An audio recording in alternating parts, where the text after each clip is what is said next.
Good day, everyone. I'm Lauren Maxey here with your daily counsel update for the day.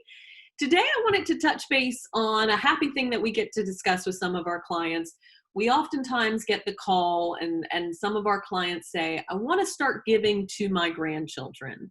Now, that's a wonderful idea, a wonderful sentiment.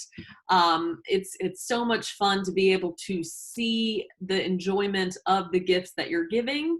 So, of course, providing through your estate plan is certainly something we can discuss, but a giving pattern during life is a nice way, again, of seeing the enjoyment, whether it's of monetary gifts or gifts of sentimental things. I've seen dish sets and things like that be passed down generation to generation and get to enjoy it over the holidays and things like that. So very, very fun to discuss this.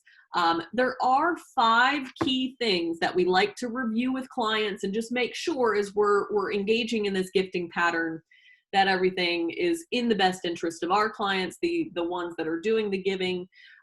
So again, top 5 things to be aware of when you are instituting a pattern of giving. So number 1 is actually asking the question, is it truly a gift? Now, are you just giving money and saying, here, use it however you like? Or are you saying, I'm giving you this money to start this business, help you out a little bit, but I expect you to pay me back once you get up and running? Or I expect to be paid back over time.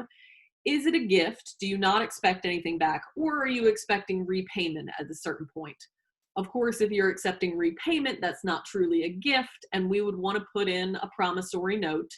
It's more important, in my humble opinion, for families to have everything properly documented so that the terms are very clear and the relationships are not damaged due to a misunderstanding of those terms. So getting a promissory note in place if it's not truly a gift.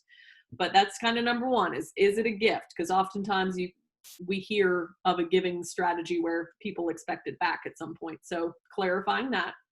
Number 2 is, what does that gifting pattern look like? Are we treating all of the grandkids equally and we're doing a certain amount to every grandchild every year? Are we just helping a certain grandchild that may have higher level of need?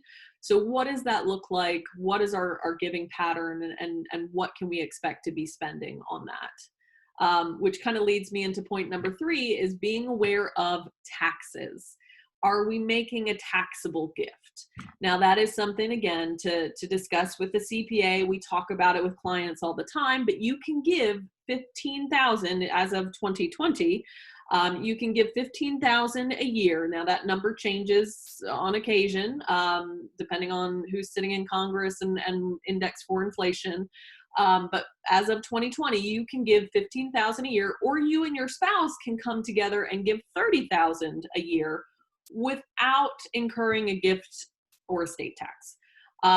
Now, again, during life, if you go above that $30,000, you have to file a gift tax return. It's likely that a gift tax will not be due. You eat up some of your lifetime annual exclusion amount, which is over 11 million. So many of our clients don't have those problems. It's just something to be aware of. And again, to discuss if we have an ongoing pattern of giving, what we're looking at, how much of our lifetime exclusion are we going to be eating up, and is that a concern? So that's number 3, be aware of taxes. Taxes work their way into everything. Number 4 is, what is the reasoning? What is the impetus for the gift? And is just giving cash the best option? Now, there's lots of tools in the toolbox to be aware of, but a very common reason we hear clients wanting to give is to help with education. Now, again, fantastic that they want to give, but maybe looking at setting up a 529 account is a good option for helping fund education and continue kind of some tax deferred growth of the money that you're giving. So again, just taking a step back, looking at what is the reason. That's number 4, truly assessing the reason for what we're doing, and is giving the best option, giving cash the best option, or do we want to look at some type of investment vehicle? Last but not least is number 5. It's not being too generous. Now, again, I tend to be a little more cautionary with clients and say, let's take a step back. First and foremost, want to make sure my clients are financially stable. And what that means is, in the worst case scenario, if God forbid we were to have a long-term care event and look at the cost of what long-term care is in our community, would we be able to privately pay? Would we be able to age the way we want to age and the way we see ourselves? Would be able to stay at the home or go into a nice community? So what is taking a good hard look at your financial picture?